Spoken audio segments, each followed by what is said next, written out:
अभी कुछ समय पहले इंटरनेट पर भौकाल आ गया था। ये है रजत दलाल, जिन्होंने देश के लिए पावर लिफ्टिंग में 14 मेडल जीते हैं। हर साल की तरह बिग बॉस ने अपने स्टैंडर्ड्स गिराने की प्रथा चालू रखी, वो भी तब जब सबको पता है कि मेकर्स अपनी शो की टीआरपी बढ़ाने के लिए कुछ भी करेंगे। लेकिन लोग इस बात से हैरान थे कि एक ऐसा इंसान जिस पर कोर्ट केसेस चल रहे हैं, उसकी गलत हरकतों के चलते वो हिट एंड रन कर गया, बुलिंग कर गया, लोगों को मारना पीटता करता है, इन सब के वीडियो एविडेंसेस भी हैं। उसके बावजूद इस शख्स को मेकर्स ने हाईलाइट करा, एक प्लेटफॉर्म देने का सोचा। और कहीं ना कहीं ऐसा होना लाजमी भी था, क्योंकि वो शो में अच्छा परफॉर्म कर रहा है, लोग उसको वोट कर रहे हैं। और पिछले साल जब एल्विश यादव ने मैक्सन को थप्पड़ मारा तो बिग बॉस में जाने के बाद उसने ऑल टाइम रिकॉर्ड्स ब्रेक करे। 72 lakh concurrent viewers big boss को देख रहे थे, जो कि किसी भी लाइव स्ट्रीम इवेंट में सबसे ज्यादा थे। और 140 करोड़ इंडियंस में से 25 करोड़ लोगों ने उस शो के लिए वोट करा था। ऐसे ही बहुत लाजवाब टीआरपी शो को तब भी मिले थे जब पुनीत सुपरस्टार को शो में ऐड करा गया था। पुनीत को उसकी हरकतों की वजह से सिर्फ 1-2 दिन में शो से निकाल तो दिया गया था, लेकिन फिर बाद में पुनीत ने बताया कि बिग बॉस OTT 2 के मेकर्स ने कहा था उसे वैसी हरकतें करने के लिए। जो मैंने हरकतें करी थी ना भाई, ये मेरे को बोला गया था। असल बात बताऊं कि ये सब चीजें तुम्हें करनी है। मगर ये सिर्फ बिग बॉस की कहानी नहीं है। रोडी, स्प्लिट्सविला, प्लेग्राउंड, पुराने से लेकर नए रियलिटी शोज ऐसे लोगों को बुलाने से नहीं कतराते जो लोगों के बीच में कंट्रोवर्शियल हो। सिर्फ कंट्रोवर्शियल लोगों को बुलाना ही नहीं, शो के मेकर्स हर वो एक चीज करते हैं जिससे शो में ड्रामा हो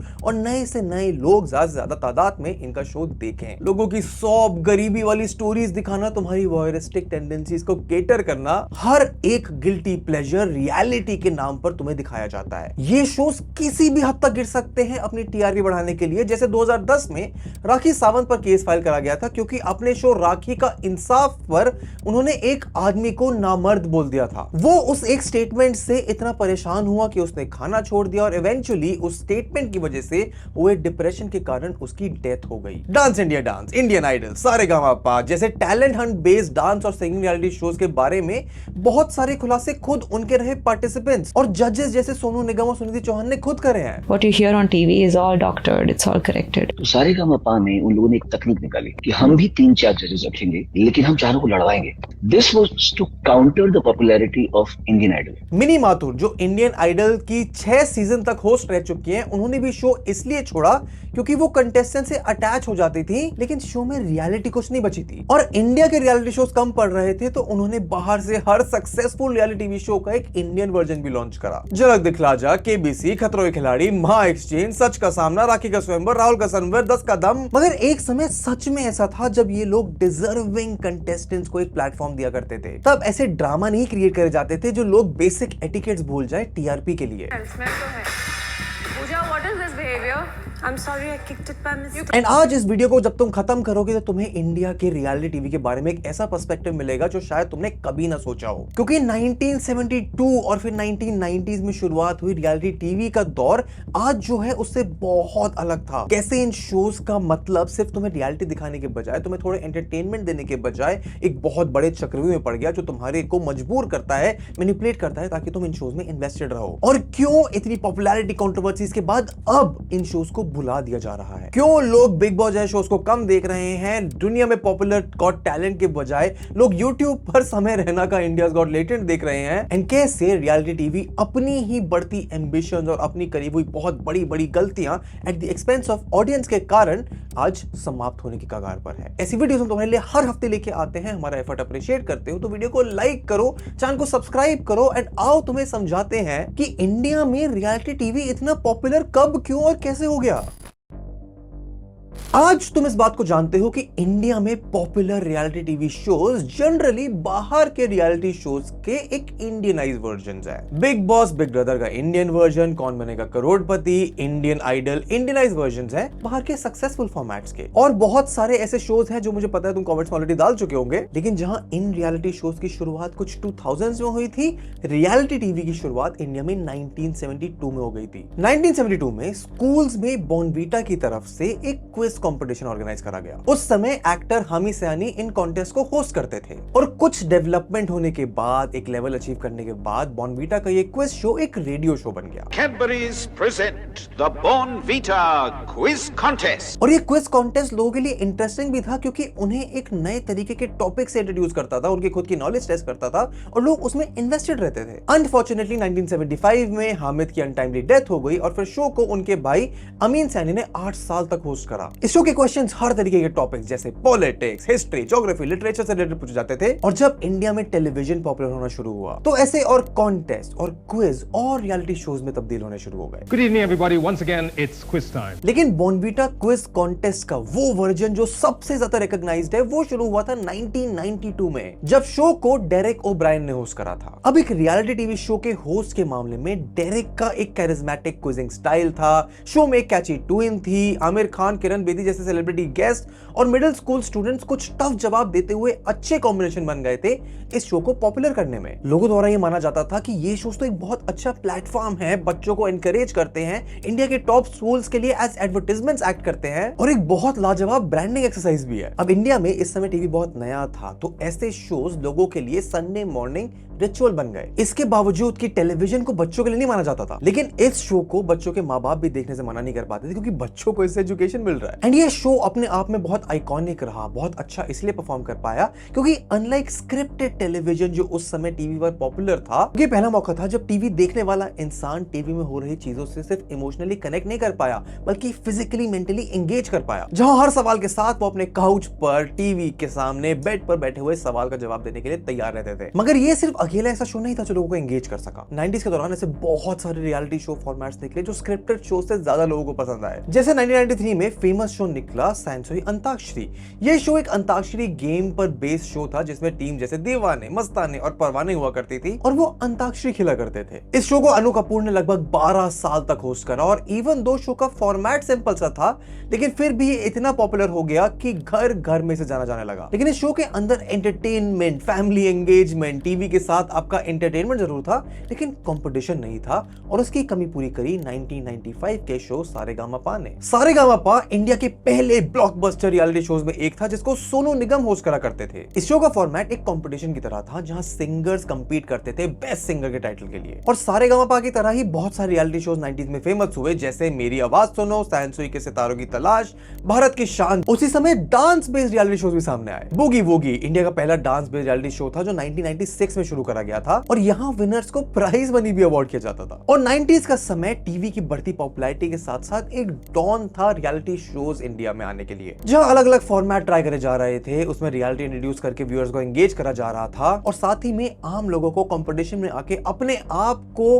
अपना टैलेंट दिखाने का मौका देने की अपॉर्चुनिटी मिल रही थी। तुम मानोगे नहीं लेकिन बहुत सारे फेमस पॉपुलर पर्सनालिटी जैसे सुनिधि चौहान, सोनू निगम, राघव जुयाल, अभिजीत सावंत इन शोज को पार्टिसिपेट करने के बाद पॉपुलर हुए हैं। और सिर्फ कंपटीशन और टैलेंट वाले शोज ही नहीं, और भी शोज जैसे खाना खजाना जो इंडिया का पहला कुकिंग शो था, सुरहा भी जो इंडिया का पहला आर्ट एंड कल्चर शो था और वाह वाह क्या बात है जैसे पोएट्री बेस्ड शोज भी 90s में देखने के लिए मिल रहे थे। लेकिन अगर 90s में सब इतना अच्छा जा रहा था, इतनी अच्छी वाइब्स थी इन शोज की, लोग इनको पसंद कर रहे थे, फैमिली के साथ एंगेज कर रहे थे, तो सिर्फ 20 सालों में ऐसा क्या बदल गया कि आज लोग रियलिटी टीवी को इतनी बुरी नजर से देखते हैं? क्यों वो टैलेंट बेस्ड शोज जो लोगों को मौका दे रहे थे आज सिर्फ अपनी सॉफ्ट स्टोरीज दिखाने के लिए जाने जाते हैं? क्यों रियलिटी कंपटीशन वाले शोज सिर्फ कलेश और कंट्रोवर्सी से फोकस करते हैं? क्यों सवाल उठते हैं इन पर कि ये शोज अनस्क्रिप्टेड रहे भी हैं या सिर्फ स्क्रिप्टेड हैं? और कैसे ये शोज एक एस्पिरेशनल प्लेटफॉर्म से तुम्हारी वर्स्ट टेंडेंसीज को कैटर करने वाले शोज बन गए?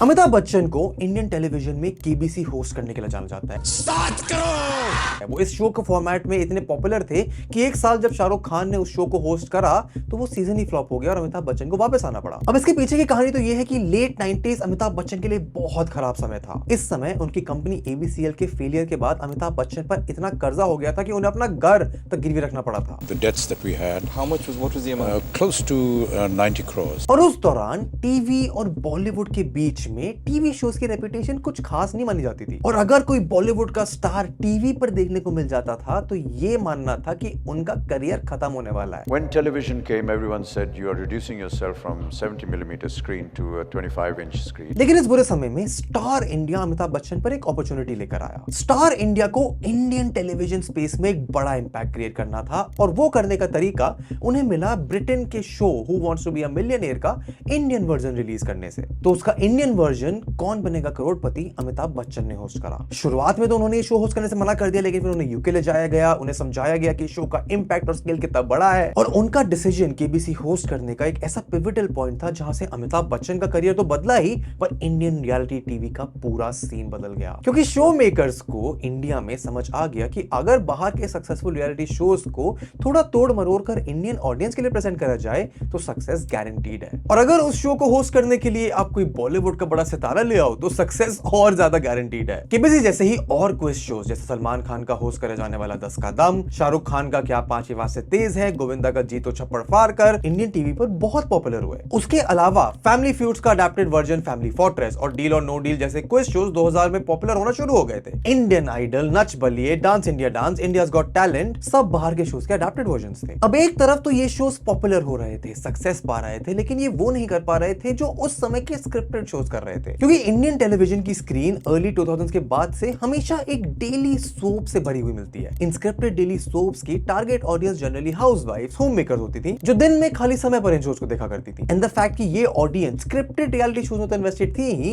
लेकिन एक बहुत बड़ा गैप अभी भी था जो रियलिटी शोज पूरा करने वाले थे, और ये गैप फुलफिल करा सोशल एक्सपेरिमेंट्स, लाइफस्टाइल और एडवेंचर बेस्ड शोज ने। सडनली इंडियन टेलीविजन पर बहुत सारे शोज आने लगे जो लोगों की उस रियलिटी के अंदर झांकने वाली टेंडेंसी को कैटर करने लगे, और क्योंकि वो रियल लाइफ कैरेक्टर्स, असली ह्यूमन बीइंग्स को फीचर करते थे तो लोग उनसे उन स्क्रिप्टेड शो से ज्यादा कनेक्शन बनाने लगे। जैसे माय एक्सचेंज 2011 में प्रीमियर करा गया जो कि British television show wife swap का वर्जन था, लेकिन इंडियनाइज करने के लिए वाइफ स्वैप के कॉन्सेप्ट को मदर स्वैप से बदल दिया गया। शोज जैसे इमोशनल अत्याचार में लोगों के रिलेशनशिप्स को टेस्ट करा जाता था, ट्रुथ लव कैश में पैसों के अगेंस्ट लॉयल्टी टेस्ट करी जाती थी, बिग स्विच में रिच और पुअर लाइफस्टाइल के लोगों को स्विच कर दिया जाता था। वहीं कुछ शोज तो ऐसे निकले जो स्पेसिफिकली इंडियन ऑडियंस को कैटर करने के लिए बनाए गए थे, जैसे राखी सावंत का शो राखी का स्वयंवर, जहां 16 पार्टिसिपेंट्स राखी को इंप्रेस करने के लिए कंपीट करते थे और बेस्ड उनकी compatibility, personality and other factors Rakhi उनमें से अपने पोटेंशियल स्वयंवर में आए हुए हस्बैंड्स को एलिमिनेट करती थी। अब आखिर में एक कैनेडियन बिजनेसमैन शो को जीतता भी है, लेकिन बाद में वो सिर्फ एंगेजमेंट करके उस कॉन्सेप्ट को छोड़ देते हैं। उसी फॉर्मेट में एक और सीजन आया जहां राहुल महाजन का स्वयंवर रखा गया, और तुम्हें भरोसा नहीं होगा अगर मैं तुम्हें बताऊंगा कि 2009 में इस शो की हाईएस्ट टीआरपी रेटिंग थी 6.3 की। या फिर इंडियन ऑडियंस की सुपरस्टिशियस टेंडेंसीज को कैटर करने के लिए रवि किशन ने शो बनाया था जिसका नाम था राज पिछले जन्म का। एंड सिर्फ इतना ही नहीं, इस रियलिटी के अंदर घुसने वाले जॉनर में तो और बहुत चीजें होनी बाकी थी। जहां ये सारे शोज एक फैमिली को कैटर करते थे तो बहुत सारे रियलिटी शोज आने लगे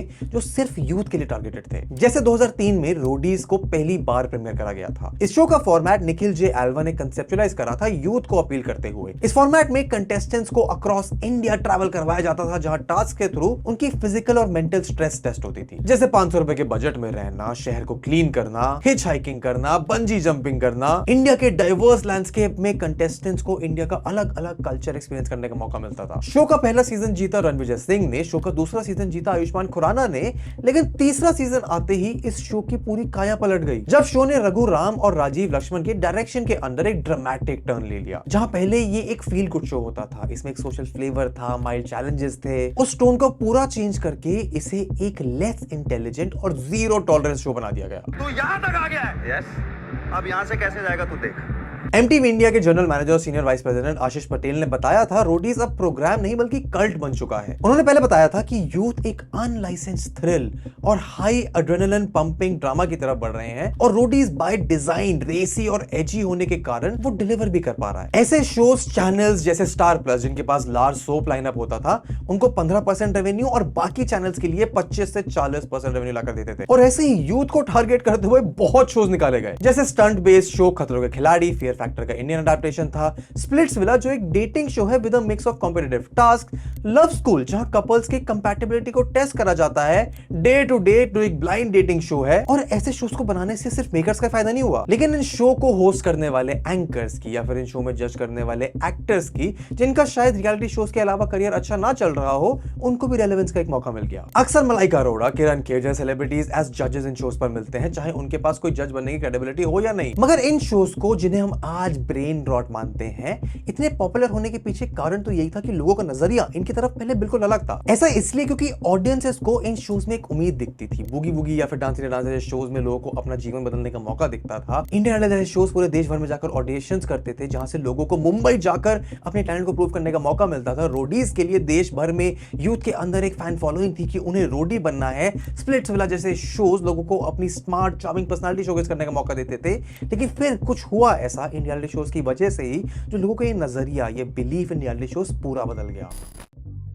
2012 में आईमैक मीडिया सेंटर के स्टूडेंट्स ने लोगों का परसेप्शन टुवर्ड्स रियलिटी शोज जानने के लिए एक वॉक्स पॉप इंटरव्यू कंडक्ट करा। सवाल जैसे कौन सा रियलिटी शो लोगों को देखना पसंद है, क्या रियलिटी शोज देखने से उनके ऊपर कुछ फर्क पड़ता है, या फिर और सीरियस सवाल कि क्या वो रियलिटी शो से एडिक्टेड है।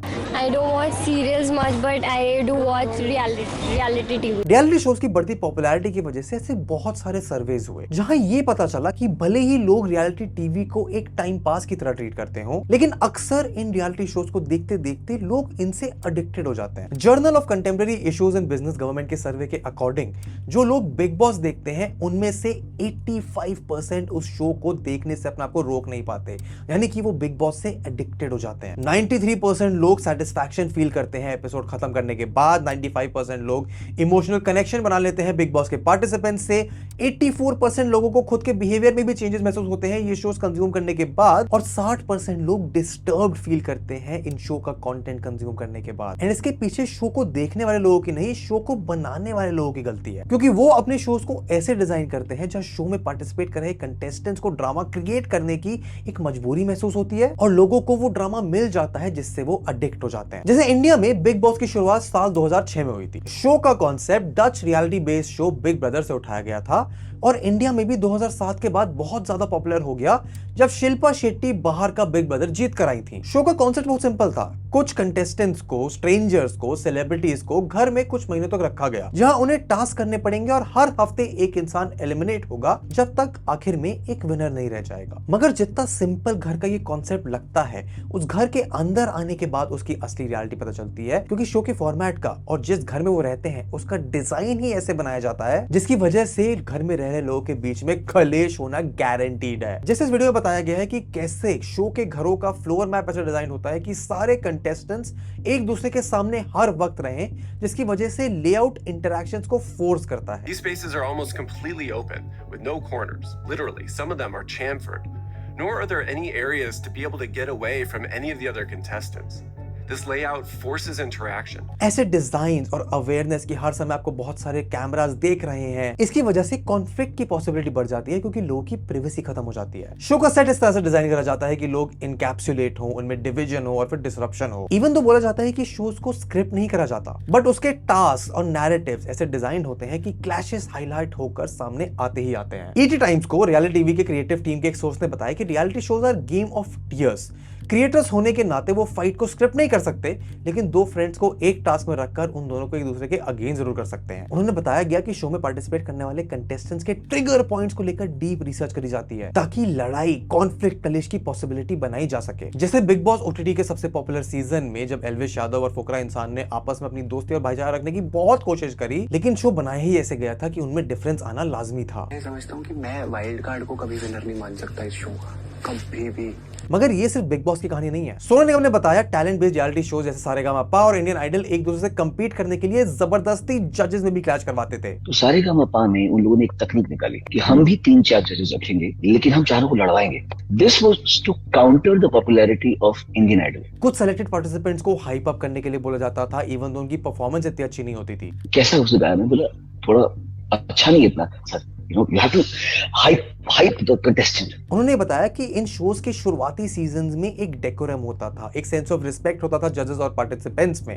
You're the judges. You can't go on the stage. You need to be over here. You have to maintain the decorum of being a judge. लेकिन कुछ सीजन्स बाद जब शो की पॉपुलैरिटी, फॉर्मेट की relevance प्लेटू हो गई, तो शो के मेकर्स ही जजेस को बोलते थे कि कोई अच्छा परफॉर्म करे तो उनके पैर पड़ जाओ जाके. जज रो रहे हैं, एक आ रहा है और बोल रहे मैं आपके पैर पड़ जाऊं. वहीं सुनिधि चौहान ने बताया कि कैसे उन्हें बोला जाता था सिर्फ कुछ पार्टिसिपेंट्स को आगे बढ़ाना है तो उसके बारे में अच्छी अच्छी चीजें बोली जाए. इसको हमें आगे बढ़ाना है.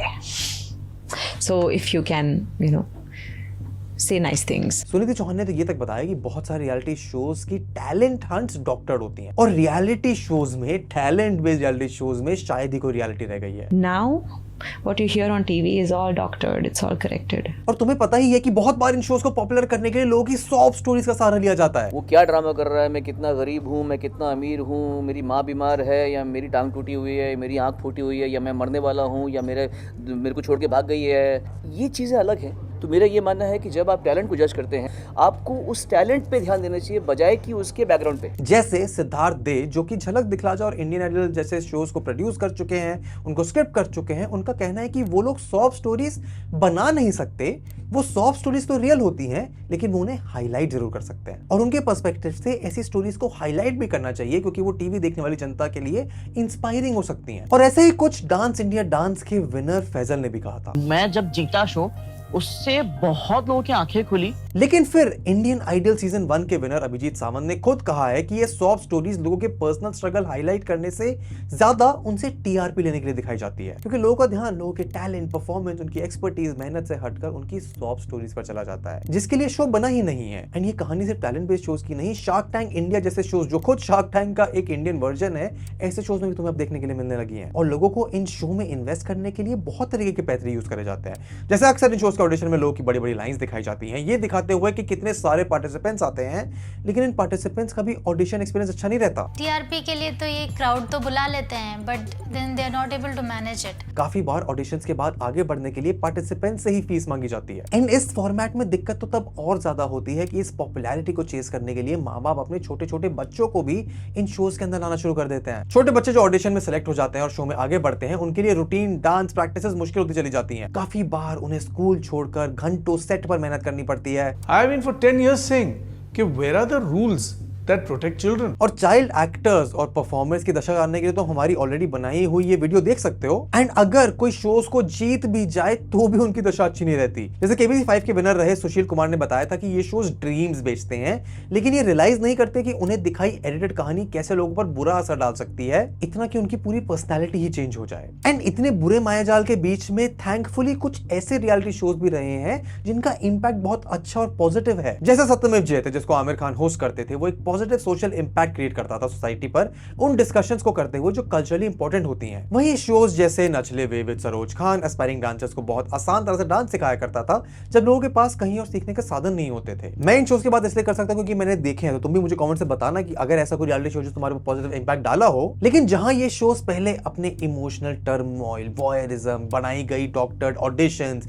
या फिर हाई टीआरपी के लिए करे हुए कले से सर्वाइव कर पाते थे, अब चीजें थोड़ी बदल रही हैं. हिंदुस्तान टाइम्स के एक आर्टिकल के मुताबिक रियलिटी टीवी शोज की व्यूअरशिप घटती चली जा रही है. इसका एक बड़ा रीजन तो लोगों का रियलिटी शोज के ऊपर घटता हुआ विश्वास है, लेकिन डिजिटल मीडियम जैसे यूट्यूब, ओटीटी की वजह से भी इन रियलिटी शोज की ऑडियंस बहुत कम हो रही है. क्योंकि एक बड़ा फैक्ट तो ये भी है कि वो लोग जिन्होंने रियलिटी टीवी शोज को देखना शुरू किया था वो अब इनकी इन हरकतों से परेशान हो गए हैं. एंड वो एक्चुअल रियलिटी का जो गैप आज से 20-30 साल पहले एग्जिस्ट करता था वो अब फिर बनना शुरू हो गया है. इसका सबसे बड़ा एग्जांपल तो ये है कि समय रैना जैसा एक यूट्यूबर जो इंडियाज गॉट टैलेंट के एक पैरोडी शो को इंडियाज गॉट लेटेंट के नाम से बनाया, उसकी पॉपुलैरिटी इतनी ज्यादा हो गई कि शायद उसकी व्यूअरशिप ओरिजिनल शो से भी ज्यादा है. एंड ऐसा सिर्फ इसलिए हुआ क्योंकि वो एक ऐसा गैप फिल कर रहे हैं एक ऐसे शो को बनाने का जिसमें वो रियलिटी दिखा रहे हैं, लोगों से उस रियलिटी की कनेक्शन की उनकी जो डिमांड है उसको पूरा कर पा रहे हैं. एंड वो गलतियां नहीं कर रहे हैं जो आज के पॉपुलर टीवी पे आने वाले रियलिटी शोज ने कर चुकी हैं. तो तुम मुझे बताओ तुम्हारा क्या सोचना है रियलिटी टीवी शोज के बारे में. तुम्हारा फेवरेट रियलिटी टीवी शो क्या है? आगे चलकर क्या रियलिटी टीवी शोज